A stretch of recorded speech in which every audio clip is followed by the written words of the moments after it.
Bonjour, je m'appelle Olivier Besançon, je suis notaire à Vienne, d'une étude historique et familiale qui comporte 2 associés, 14 collaborateurs et qui est spécialisée un petit peu dans le droit de la famille avec mes fonctions de président de notaire au cœur des familles, mais qui est assez transverse immobilier, famille, société.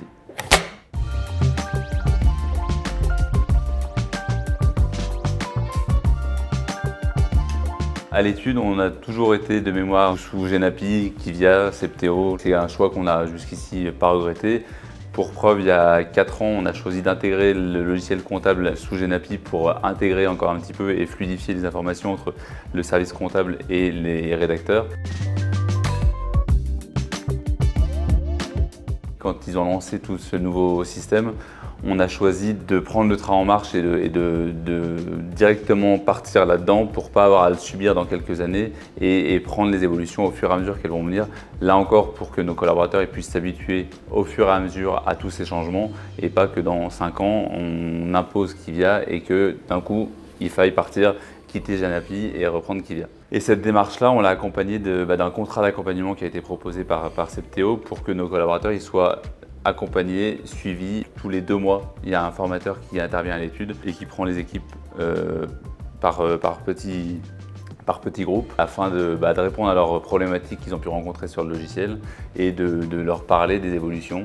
Récemment, début février, on a eu une formation justement sur toutes les évolutions sur l'IA qui nous a permis de voir toutes les démarches qui avaient été engagées pour l'analyse des compromis par la machine, le découpage des pièces pour que le dossier y soit rangé et facilement accessible et qu'on puisse, nous, en rendez-vous, accéder facilement aux documents et les présenter aux clients.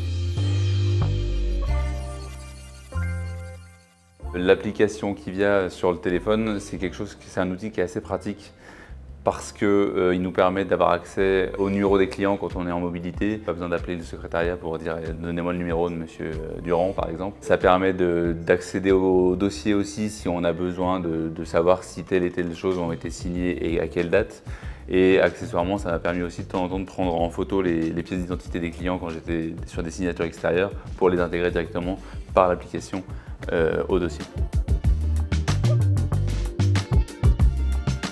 Aujourd'hui, Septéo nous annonce qu'ils vont avoir une formule, une solution intégrée à nouveau, ce qui permettra à nos collaborateurs de gagner beaucoup de temps et pour un coût assez modique par rapport à ce que peuvent présenter les concurrents.